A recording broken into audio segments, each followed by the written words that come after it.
Ladies and gentlemen, today we're going to be taking a look at Google's mid-range phone, the Pixel 8a. These A-series devices have always presented a really nice value in terms of bang for your buck, in particular if you really want a top-end camera. This device is out right now, starting at $499. We're going to talk about that price point a little bit later because I think it's the biggest sort of sticking point for me with this device. That being said, let's jump into the review. Let's start things off by talking about the hardware of the Pixel 8a. I almost said 6a, time traveling in my mind back a few years ago.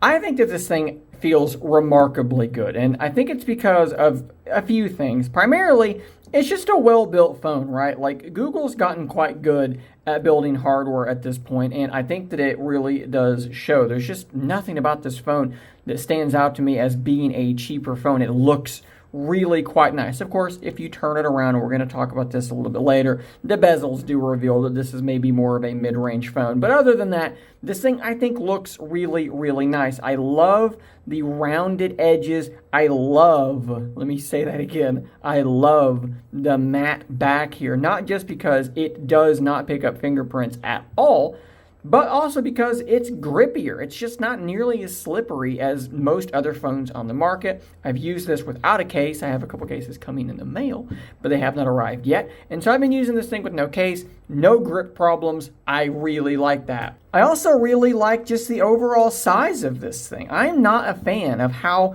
gargantuan phones have gotten these days. It's one of the biggest reasons why I, really love the Pixel Fold, because you get the width of a normal flagship phone, but you don't have to deal with all of that unnecessary height screen that I cannot reach. And as you can see, the Pixel 8a, you're a little bit taller than the Pixel Fold, but really not a whole lot. So it is a much easier phone for me to one hand. And if I do need to, reach up to the top, there is a one-handed mode. But in general, I can reach to the top of this screen without having to shift my grip too much. So let me grab the Pixel 8 Pro for a comparison. This should sort of illustrate what I mean. This thing is absolutely massive. I mean, I can't get anywhere near the top of that screen.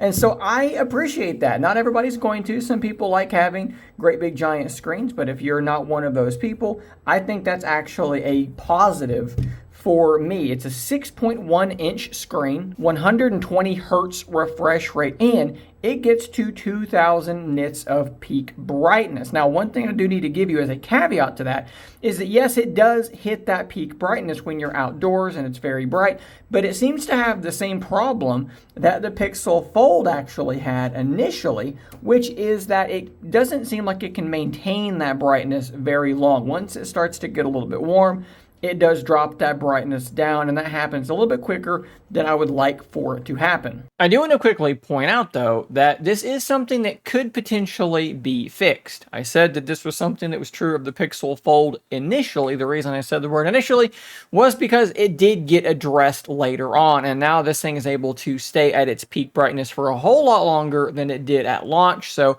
maybe that's something they can address, maybe not. We'll have to see. Overall, though, the size, the shape, the weight of this thing, it's really actually quite funny because I've been using giant foldable phones for so long, phones like the Pixel Fold that, we're talking about something that's almost 300 grams, that using something like this, it's like I keep forgetting that it's in my pocket because it's so much thinner and lighter than what I've been used to using, and that's been kind of a refreshing change of pace for me.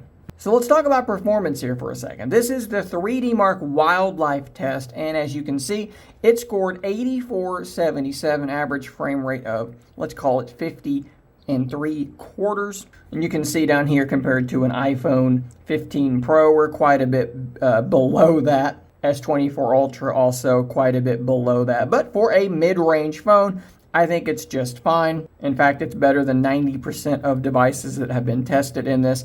And I think this is really interesting too. Here's our temperature, 31 degrees to 34 degrees during this test. Now this thing has the very same processor in it as the Pixel 8 Pro. However, it is packaged differently. And the result of this is that it should run just a little bit warmer And by virtue of that, it should be clocked a little bit lower and it should score a little bit lower. But in my test, I just did one test per, it actually outperformed my Pixel 8 Pro. You can see though, it did get warmer while doing that. So keep that in mind. If you're worried about performance on this thing, probably shouldn't be, even though it is packaged differently.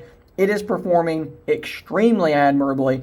Gaming, it's going to be okay. It's not, as good as a proper flagship phone. It's not as good as a Snapdragon processor, but you're going to be able to game on it okay. And in terms of just regular day-to-day tasks, it's going to be very, very snappy. In fact, the Pixel software in general, I find to be just among the best software packages out there. It is so well optimized. It is so smooth. The animations are so nice and smooth.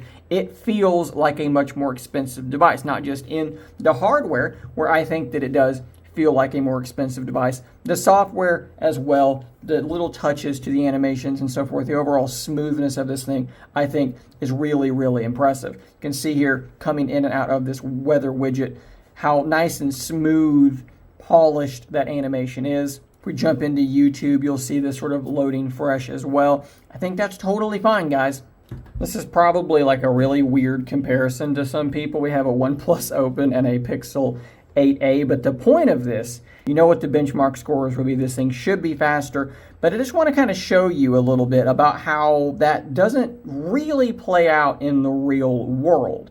More often than not, it's going to be right there with it, just as fast, if not occasionally faster than. You saw they're loading up Feedly, right there with it. Again, YouTube, it's faster. And by the way, I cleared all the running apps, so all of these things are jumping in fresh, not from RAM. Let's jump into Wise. Again, the Pixel 8a on paper should be slower. In practice, that's not the case. I'll grab the Play Store. That was almost identical. Radar Omega, my favorite weather radar application, usually a little bit slow to open, and it's absolutely dominating what should be the faster device. And as you can say, this device has been set up, it's been used longer, maybe that's degraded things a little bit, but you can get my point. This phone is not slow. We'll jump into YouTube Music, and I'll give you a quick listen to the speakers on this thing.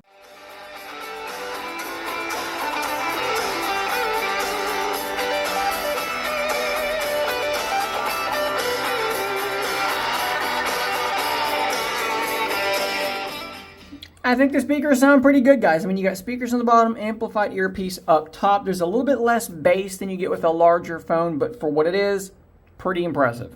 If we talk about software for a moment, though, something that's really quite cool. Out of the box, this thing does have the Magic Editor, which is going to allow you to do some really impressive things. And in fact, in this instance, it's actually doing it faster than the Pixel 8 Pro. We're going to get rid of my pooper scooper really quickly in both of these. So we've highlighted it on both, and we're going to click on Erase. This image is going to be sent to the cloud. That edit is going to be made. That space that I'm erasing will be filled in with generative edit. And you can see, boom, almost identical in speed. And if we zoom in over here where that was, you can see that they both did a fairly good job. I think that, yeah, that's probably a better one there. That's really cool to have access to that feature straight out of the box on the Pixel 8a. Pay special attention to the fact that, I mean, it's literally filling in areas like, see where the line in the wood was, it kind of moved it over, but it filled it in such a way that it is believable. Like, it understands that that's a fence, it gets what that should look like. And what's cool is you have access to a lot of the Pixel 8 device things, like Best Take, like Audio Magic Eraser, all of those things are there. You're really not missing anything from the 8 Pro other than a better camera setup with that telephoto lens. It's pretty much all here in this smaller, cheaper package. One more thing that I almost forgot to mention is that not only is this selfie camera capable of face unlock, it's actually capable of doing Class 3 face unlock. What does this mean? Well, it means that not only can you actually unlock the device, but it means you can also authenticate inside payment and banking applications as well. This is one of those features I got really used to using on the Pixel 8 Pro, and I'm really happy to see that it's here on the 8a as well. What we're going to do now is take a look at several photos taken by the Pixel 8a. This was the first photo that I took, actually, after unboxing it and setting it up with the little care package that Google sent over. This is the photo that it took, and I think this is a solid photo. Obviously, it is well lit, but it's detailed, it's color accurate, pretty good start. Then we moved outside and we moved into I think, a much more difficult scenario, because as I was taking these photos, Rose was very, very feeling quite proud of her elephant.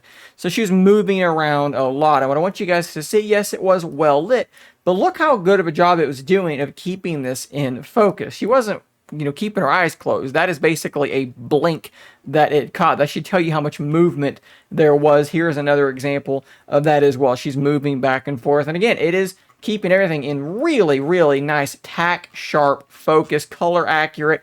It's a great photo. I enjoy taking photos of things like this, things up close, almost like a faux macro photo. And if we zoom in here, I think the Pixel 8a does a really good job of this. I mean, you can see the texture of this individual clover leaf, the little drops of water on it, the dew from the morning.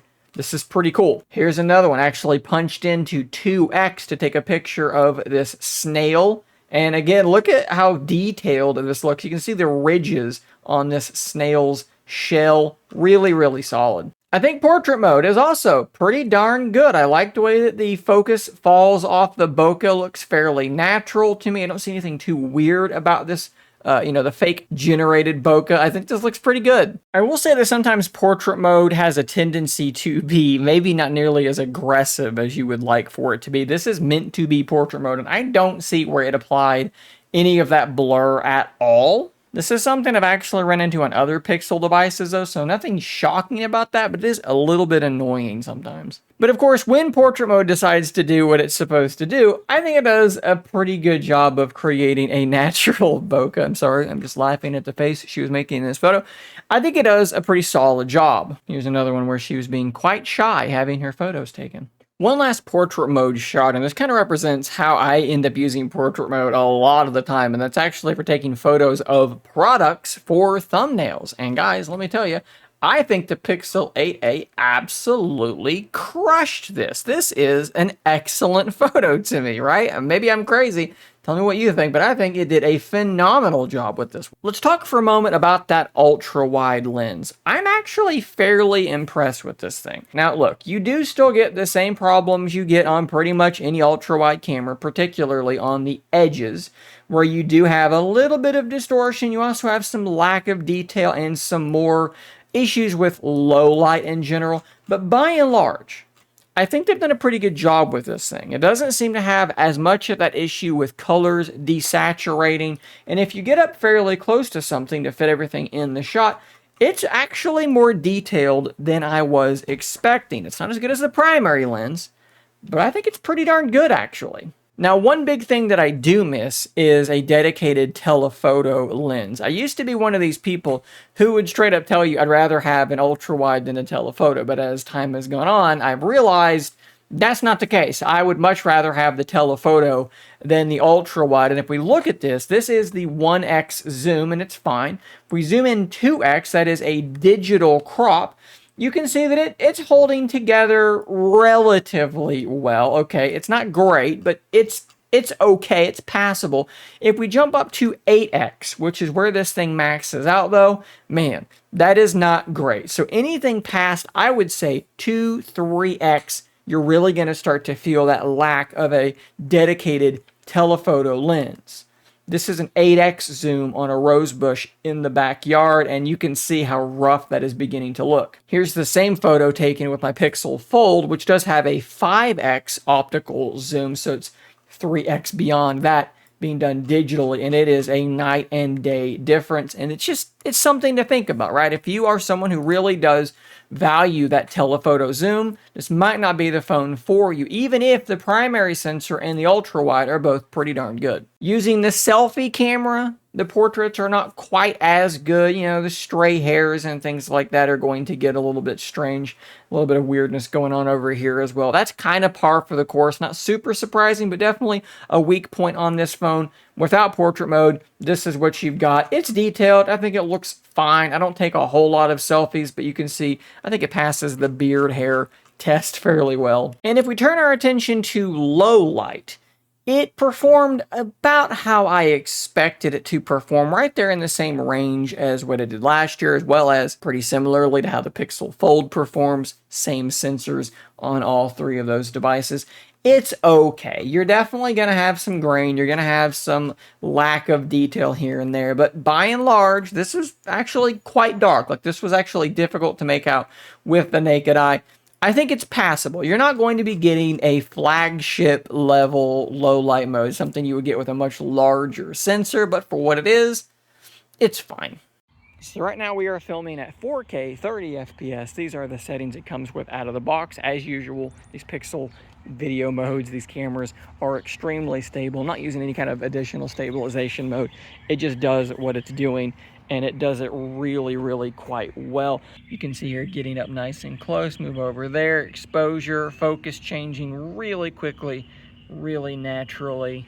As I pan through the trees, you can hear lots of very active birds this morning as well. It really is quite amazing how good the cameras on these mid-range phones have actually gotten. This does not look like a mid-range phone camera setup or mid-range camera phone performance to me, but you let me know what you think in those comments. I do have to point out though that when you're filming in sort of lower light places where the lighting isn't as perfect as it was outside just a moment ago, you are going to see a little bit more grain, a little bit more loss of detail than maybe you'd like to see.